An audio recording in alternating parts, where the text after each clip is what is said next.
Welcome to Roll Credits, where movie lovers get the trivia they didn't know they needed.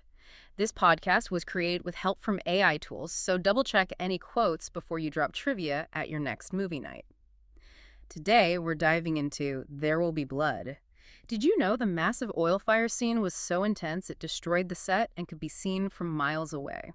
That's the level of realism this film went for. Yeah, it really is just a towering cinematic achievement. I mean, we are looking at a huge stack of incredibly rich sources today just to unpack how director Paul Thomas Anderson and star Daniel Day-Lewis built this thing. Exactly. And for anyone who maybe hasn't seen it, our deep dive today follows Daniel Plainview, who is this silver prospector turned really ruthless oil man during the California oil boom. Right. It's fundamentally a story about unimaginable wealth, but also, just total devastating isolation. Yeah.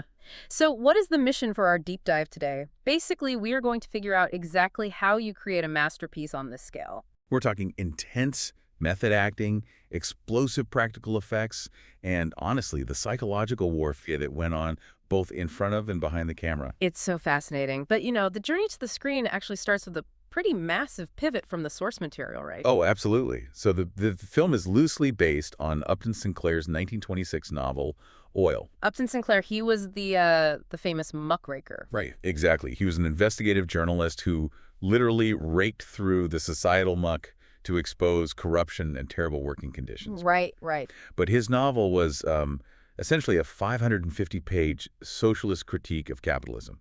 I mean, it was written specifically to educate the working class about how they were being exploited. Wow, so it was basically a political manifesto. Pretty much. Mm. But Paul Thomas Anderson didn't want to make a political sermon, so he took the first 150 pages of the book. Just the first 150. Yeah, just the beginning, which details the gritty, mechanical reality of the oil boom and the prospectors, and he essentially threw the remaining 400 pages away. That is wild. I mean, the book has this whole naive son character as the main focus, learning about the evils of the world.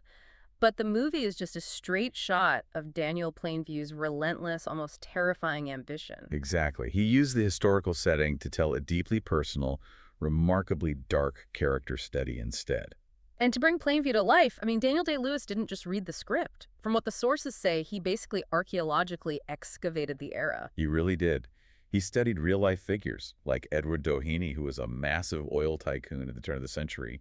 Doheny literally helped build Los Angeles from the muck of the oil fields. But my favorite detail here is that Day-Lewis spent a huge amount of time just, reading sentimental letters written by real turn-of-the-century oil men. Yeah, because he was looking for the emotional baseline of these men.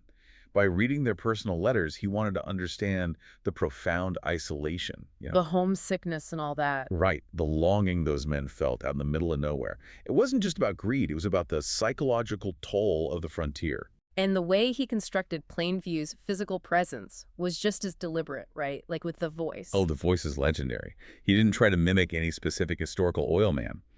Instead, he spent hours listening to audio tapes of the legendary Hollywood director John Huston. Wait, why John Huston specifically? Was it just like a cool-sounding voice? No, it was all about the psychology behind the voice. Yeah. Huston had this incredible vigor to his language. It was this aristocratic, booming resonance that didn't ask for permission to speak. Oh, wow. It just commanded the room. Exactly. And when you watch the film, you can absolutely hear that unyielding cadence in Plainview's speeches. I mean, he speaks like a man who expects the earth itself to listen to him. That is such a great way to put it.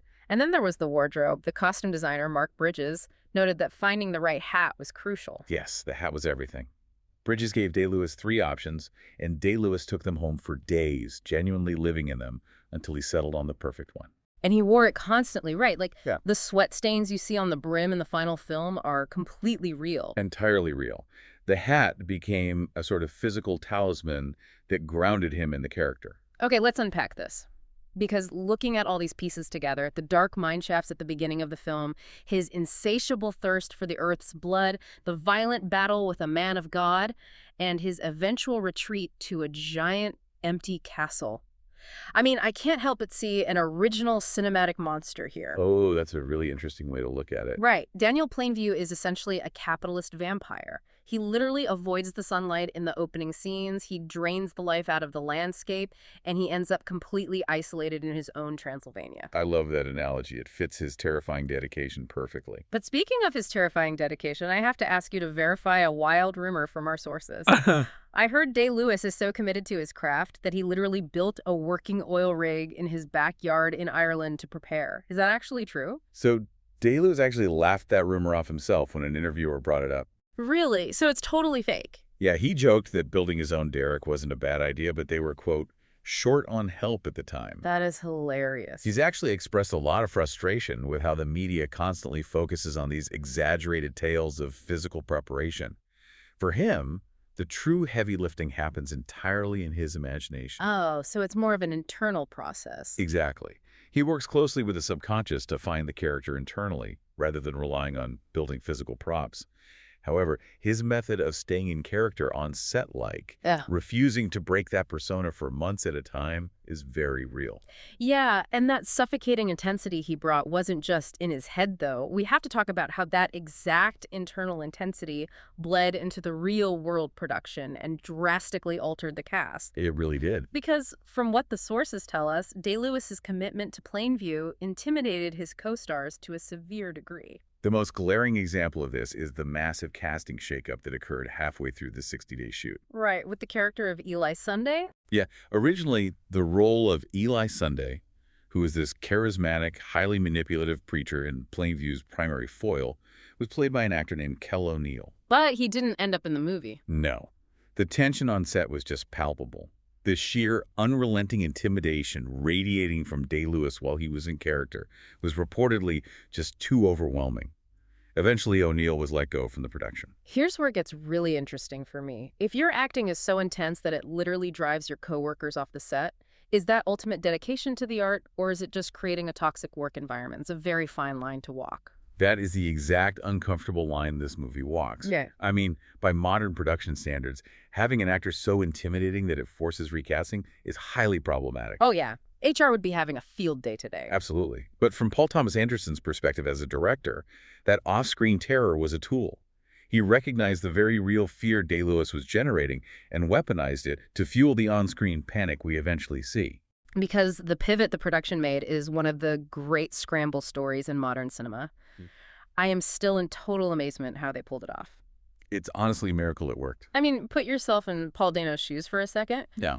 You are already on set, but you're just playing the small role of Paul Sunday, the quiet brother who tips Plainview off about the oil. Right. Suddenly, with just 4 days' notice, the director asks you to take over the massive, incredibly demanding role of Eli Sunday. You have one single weekend to figure out how to go toe-to-toe with Daniel Day-Lewis, who hasn't broken character in a month. It's terrifying. And Anderson simply decided on the fly to make the characters identical twins just to explain why they looked exactly alike. That is so pragmatic. Just, you guys are twins now. Action. Yeah. And Day-Lewis himself was deeply impressed by Dano's courage. He later noted that when Dano stepped onto the set that following Monday, he wasn't just reading lines. He was a recognizable, fully formed character. Right. That real-life, off-screen tension perfectly fueled their on-screen rivalry. The central thematic dynamic of the film is this brutal clash between relentless, unchecked capitalist greed, embodied by Plainview, and hypocritical, self-serving religion, embodied by Eli. Exactly. They are both vying to exploit the exact same community for their own gain. They are basically two sides of the same coin. Completely. They both recognize the fraudulence in each other from day one. Plainview knows Eli is a fake prophet using theatrics to get power, and Eli knows Plainview doesn't care at all about the town's prosperity. And that mutual recognition of the other's grift makes their dynamic so electric. The friction you see on screen isn't just acting. You're watching two very real, opposing forces collide. But Anderson made sure the physical environment they were colliding in was just as punishing as the psychological one, didn't he? They couldn't just fake this in a comfortable Hollywood backlot. They absolutely couldn't. They initially wanted to shoot in California, considering it's fundamentally a California story, Yeah. but they couldn't find any untouched 1900s landscapes left. Too many power lines and highways. Exactly. The modern world had encroached too much. So they moved the entire production to the rugged, incredibly remote desert of Marfa, Texas. And Anderson really leaned into that harshness with a very stripped-down storytelling approach. The film famously opens with an incredibly bold 15-minute sequence with almost zero dialogue. It's a masterclass in visual storytelling. It really is. It relies entirely on visuals, ambient sound, and Day-Lewis's physical performance to show Plainview's grueling, bone-breaking rise from a guy swinging a pickaxe in a silver mine to an oil man. And to capture that authentic, vintage look, the cinematographer, Robert Elswit, insisted on shooting on film using anamorphic lenses. Right, and for those who might not know, anamorphic lenses essentially squeeze a super wide image onto standard 35mm film, which gives you those sweeping, epic, panoramic vistas of the desert. Yeah, it creates that massive scale. And for certain scenes, like the sequence on the train with the infant, they actually utilized a modified lens from a 1910 Pathé camera. Wait, really? A lens from 1910? Yeah. They were literally letting the glass from the era bend the light. It created this vignette effect with a saturated, old-fashioned aesthetic that makes you feel like you're watching a moving photograph. That is incredible, but the practical effect that absolutely blows my mind is the massive oil derrick fire we mentioned in the intro. Oh, that was a monumental undertaking. They built a real, practical 80-foot wooden oil rig out in the desert. And the fake crude oil shooting out of it. The special effects team reveal it was made of food-grade methyl cellulose mixed with black dye. Right, which sounds highly technical, but It's the exact same substance McDonald's uses to thicken their chocolate milkshakes. it is. It's such a bizarre detail, but it speaks to the logistical nightmare of a film like this. Huh. You have an 80-foot rig spraying milkshake thickener everywhere, and then you set it on fire. And setting it on fire actually created one of the best pieces of Hollywood trivia of the decade. Oh, the Coen brothers story. Yes. The Coen brothers were filming No Country for Old Men in Marfa at the exact same time.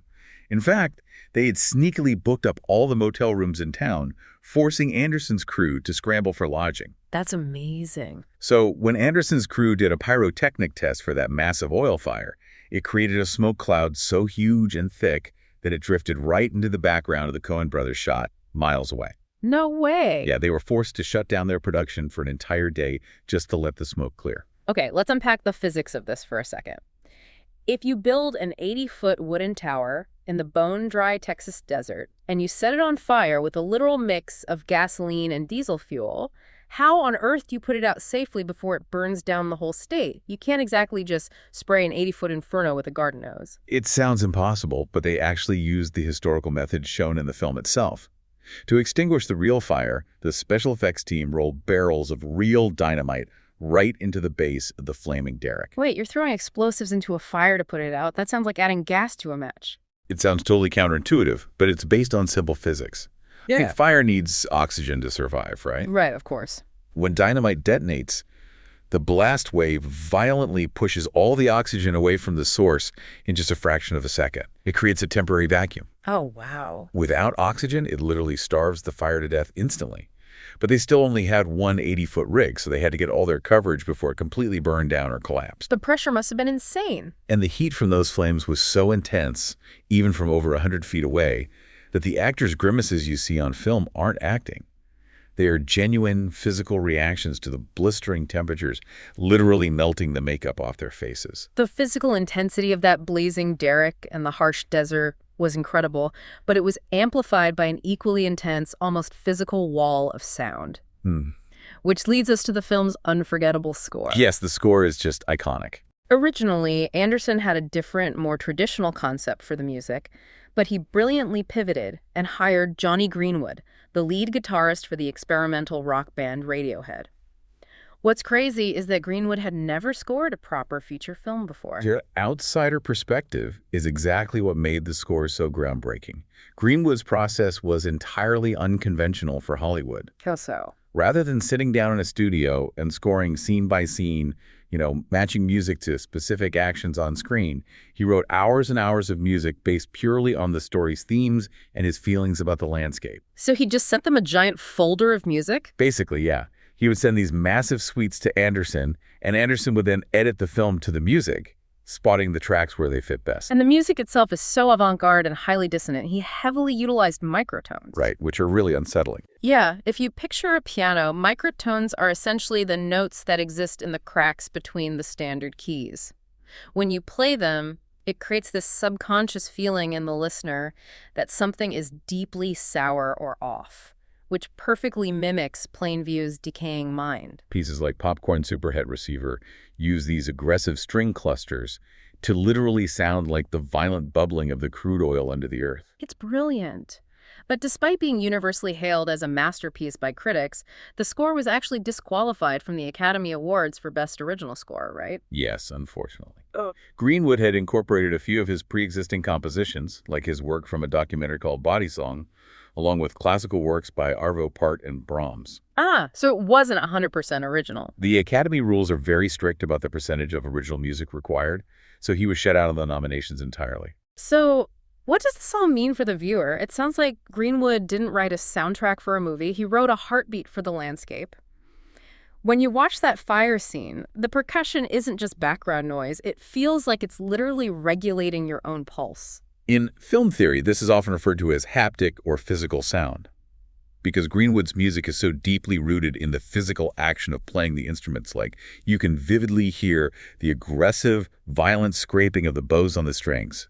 It bypasses your intellectual mind and directly attacks your body. It really does force you to physically feel Plainview's internal decay. Exactly. It forces the audience to feel the violent rupture of the earth. It is a completely embodied experience. Yeah. The music isn't just accompanying the film, it's the infected blood coursing through its veins. And all of these elements, the unyielding method acting, the brutal physical environment, the dissonant haptic music, they all violently collide in the film's bizarre, unforgettable, and bloody finale. The bowling alley scene. Yes. The climax takes place years later, in 1927. Plainview is now obscenely wealthy, but he is completely isolated. He's living in this cavernous mansion, and the final scene takes place in his massive private bowling alley. And as a fun fact, they filmed this at the Greystone Mansion in Beverly Hills. Oh, really? Yeah, and that mansion was actually built by Edward Doheny, the very oil tycoon Plainview was based on. The layers of historical resonance in that location are incredible. And it is in that bowling alley that we get the confrontation that gives us the most famous line of the film, screamed by Plainview at a now desperate Eli Sunday, "I drink your milkshake!" It's so iconic. But Anderson didn't just invent that line out of nowhere. Wait, really? You're telling me one of the most unhinged quoted movie lines of the 2000s isn't just a crazy piece of screenwriting? Nope. The sources say Anderson lifted it directly from the transcripts of the 1920s Teapot Dome scandal. Are you serious? Completely. Senator Albert Fall literally used the milkshake analogy in a congressional testimony to explain the concept of oil drainage, the act of sucking oil from a neighboring property beneath the surface. That is wild, a congressional hearing. But why a milkshake? How does that bizarre, almost childlike image fit into the climax of this incredibly dark, heavy drama? It is terrifying, precisely because of how absurd and infantilizing it is. If we connect this to the bigger picture, the milkshake represents wealth, resources, and total dominance. Plainview is explaining to Eli that he has already drained all the oil from the land Eli is trying to sell him. By drinking the milkshake. Right. Plainview is proving his ultimate final victory over Eli. But he isn't treating Eli as a formidable opponent. He's treating him like a naive child whose candy he has just stolen in a sandbox. It shows that Plainview views people as playthings. But the victory is entirely hollow. The original script actually had Plainview beating Eli to death with a silver tumbler, but it evolved on set to the even more visceral, brutal use of a wooden bowling pin. Which is so much darker. And when it's over, he just sits next to the body and says, "I'm finished." The line represents Plainview's ultimate consumption of everything around him. He drank everyone's milkshake, and now there is nothing left. He is completely alone in his empty mansion, devoid of family, friends, or rivals. The film really forces you to witness the logical endpoint of that unchecked ambition. He conquered the earth, but he destroyed himself in the process. Before closing, let's just think about this. We started by talking about that 80-foot pillar of fire in the desert. Plainview spent his entire life looking to strike oil, searching for that incredible heat and energy, but in the end, the landscape he left behind, both in the earth and in his own soul, was nothing but cold ash. If Daniel Plainview is the ultimate embodiment of 20th century capitalist ambition, what does his total isolation at the end say about the true cost of success? Does winning the game inherently mean you lose your humanity, or was the humanity already gone when the game began? It really makes you wonder. I mean, by the time he's sitting in that bowling alley, there's just no humanity left to salvage. And that wraps our deep dive into There Will Be Blood. If you enjoyed uncovering the story behind the story, follow Roll Credits and share it with your fellow film lovers. We'll be back soon with more trivia, more movie magic, and maybe a few more unforgettable performances. Stay curious.